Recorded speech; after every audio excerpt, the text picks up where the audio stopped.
नमस्कार, जय श्री कृष्णा, हर हर महादेव। दोस्तों, आपका एएसपी ज्योतिष में बहुत बहुत स्वागत है। आज हम बहुत ही इंटरेस्टिंग टॉपिक पे बात करने जा रहे हैं। एक्चुअली मैंने कुछ दिन पहले एक वीडियो डाला था यूट्यूब पे, जिसका मेन टॉपिक था कि पूर्व जन्म के रहस्य क्या हैं। तो उसका अच्छा खासा रिस्पॉन्स मेरे को मिला। अच्छे लोगों ने, बहुत से लोगों ने कमेंट करके पूछा है कि पंडित जी, आखिर केतु का हमारे पिछले जन्म से क्या संबंध है, प्लीज वो एक वीडियो बना के भेजिए। तो आज मैं उसी टॉपिक पे बनाने जा रहा हूँ वीडियो कि केतु का हमारे पिछले जन्म से क्या संबंध है, और आप खुद अपनी कुंडली देख के उससे कैसे जान पाएंगे कि आपकी कौन सी अधूरी इच्छाएं हैं जो पूर्ण नहीं हुई पिछले जन्म में, और केतु उसको पूर्ण करने आए हैं। ये तो आपको पता होगा कि केतु जो है अध्यात्म और मोक्ष के ग्रह हैं, और जब तक आपकी कार्मिक क्रिया पूरी नहीं होगी, आप पिछले जन्म में कुछ करना चाह रहे थे, कुछ बनना चाह रहे थे, या मकान खरीदना चाह रहे थे, कुछ भी करना चाह रहे थे, वो किसी वश पूर्ण नहीं हो पाई। इच्छाएं जो आपकी अधूरी इच्छाएं थी वो पूर्ण नहीं हो पाई, बीच में डेथ हो गई, मृत्यु हो गई, जीवन लीला खत्म हो गई, जो भी इसे कहिए। तो इस 12 भाव जो है कुंडली के जो 12 भाव हैं, वहां केतु हर भाव में जब बैठते हैं, किसी भाव में बैठते हैं, तो जातक को ये दर्शाते हैं कि कौन सा काम अधूरा था पिछले जन्म में, कौन से कर्म अधूरे रह गए जो आपको पूर्ण करने हैं। आज मैं वही आपको बताने जा रहा हूं इस वीडियो के थ्रू। आप अपनी कुंडली देख के खुद भी देख सकते हैं, वो मैं पूरा डिटेल में बताऊंगा कि प्रथम भाव में थे तो आपकी कौन सी अधूरी इच्छाएं हैं, 5वें में थे, 10वें में थे। दोस्तों, अगर अभी तक आपने हमारे चैनल को सब्सक्राइब और लाइक नहीं किया है तो प्लीज कर दीजिए, ताकि हम समय समय पर आपके जीवन को खुशहाल और बेहतरीन बनाने के उपाय आप तक पहुंचाते रहें। केतु अगर आपके कर्म स्थान में है तो देखो दोस्तों, अभी हम बात कर रहे हैं कर्म की, और केतु खुद यहाँ दशम में आया है। बाकी स्थानों के अलग अलग मीनिंग है, ये कर्म का ही घर है और कर्म करने आया है यहाँ पे। तो ये बहुत इंपॉर्टेंट जगह रहती है केतु के लिए। यहाँ पे जिन दोस्तों का भी, जिन लोगों का भी आप देखेंगे केतु यहाँ पे हैं, उनको लगभग 48 ईयर की एज तक छटपटाहट सी रहती है, बहुत बेचैन से रहते हैं। कुछ अलग करने का दिमाग में चाह रहती है कि मैंने कुछ अलग करूं। एक जॉब करेंगे खुश होके, साल, 1.5 साल, 2 साल करेंगे, नहीं यार मजा नहीं आ रहा है, कोई दूसरी जॉब करते हैं। तो यहाँ पे जॉब बहुत चेंज करते हैं केतु, क्योंकि पिछले जन्म में आप अपनी जॉब को लेके, अपने जो जीवन को लेके, अपने कर्मों को लेके सेटिस्फाइड नहीं थे। आप वो कर्म नहीं कर पाए पिछले जन्म में जो आप चाह रहे थे करने। तो यहाँ पे आप, इसलिए छटपटाहट रहेगी, दिमाग में डर भी रहेगा, मैं पूर्ण कर पाऊंगा कि नहीं कर पाऊंगा। और यहाँ पे आप देखें, काफी आप जॉब चेंज करेंगे, एक जॉब की, दूसरी की, तीसरी की। तो जॉब चेंज करते करते ही आपका वो रहेगा। समाज में कुछ बड़ा करने की रहेगी, क्योंकि पिछले जन्म में आपने सोचा था मैं ये करूंगा, वो करूंगा, लोग मेरे को सलाम करेंगे, मेरे को बहुत अप्रिशिएट करेंगे, लेकिन वो किसी वश चीजें हो नहीं पाई, क्योंकि कर्म के स्थान पर ही कर्म करने आए हैं केतु। तो कुछ बड़ा करने चाहें, बड़ा करने की डिजायर दिमाग में रहेगी। अगर अच्छा है तो आप वो सब चीजें पूर्ण कर लेंगे। एक जॉब भी आप सेटल हो जाएंगे, बड़ा बड़ा समाज में नाम भी हो जाएगा। अगर यहाँ पे केतु आपका खराब है, नीच में है, या पाप दृष्टि किसी पाप ग्रह की दृष्टि पड़ रही है, तो फिर आपको ये जीवन दोबारा मिलेगा। केतु अपनी डिजायर पूरी करवाने के लिए दोबारा आएंगे।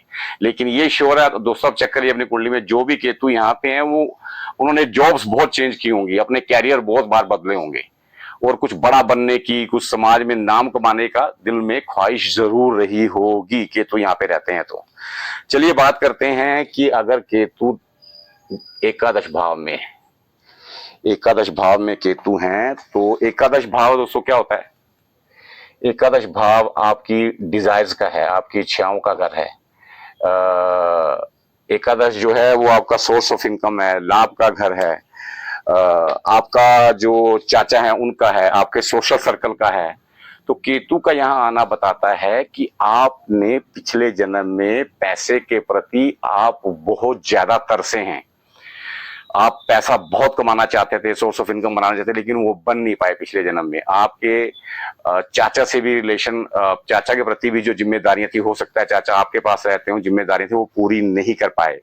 और जो सोशल दायरा है आपका, आप अपने आसपास समाज के प्रति भी अपनी जिम्मेदारियां पूरी नहीं कर पाए, इसलिए आपको केतु यहाँ पर मिला है। वो चाह रहा है कि आप जो पिछले जन्म के अधूरे काम हैं उनको पूरा करो। यहाँ आप जो जिसका भी केतु है, दोस्तों मैं बार बार बोल रहा हूं कि आप प्लीज अपनी कुंडली चेक कीजिए, जो मैं बोल रहा हूं उस पर मेरे को कमेंट जरूर डालिएगा। जिसका भी केतु है आप देखेंगे कि वो एक जॉब चल रही होगी तो अलग से सोर्स ऑफ इनकम क्रिएट करने की कोशिश करेगा। नहीं यार, मेरे को यहां से भी आ जाए, यहां से भी आ जाए, यहां से भी आ जाए। और आप ये शो करता है कि आप पिछले जन्म में सेटल नहीं थे। एक होता है ना, वेल सेटल हो गया, ऑफिसर लग गया, आप सेटल नहीं थे पिछले जन्म में। तो इस बार आप जो इस जन्म में आप पैसे के प्रति बहुत जागरूक रहेंगे। पैसे इकट्ठा करने को लेके, पैसे को अपने सोशल दायरे को लेके कि मेरा सोशल दायरा अच्छा हो, मेरे समाज में नाम हो, सब लोग मेरे को अच्छे से जाने, उसके लिए आप इस जन्म में बहुत ज्यादा जागरूक होंगे और हर तरफ से पैसे जुटाने की कोशिश करेंगे और आप कामयाब भी हो पाएंगे, क्योंकि पिछले जन्म का जो अधूरा काम था वो आपको इस जन्म में पूरा करना है।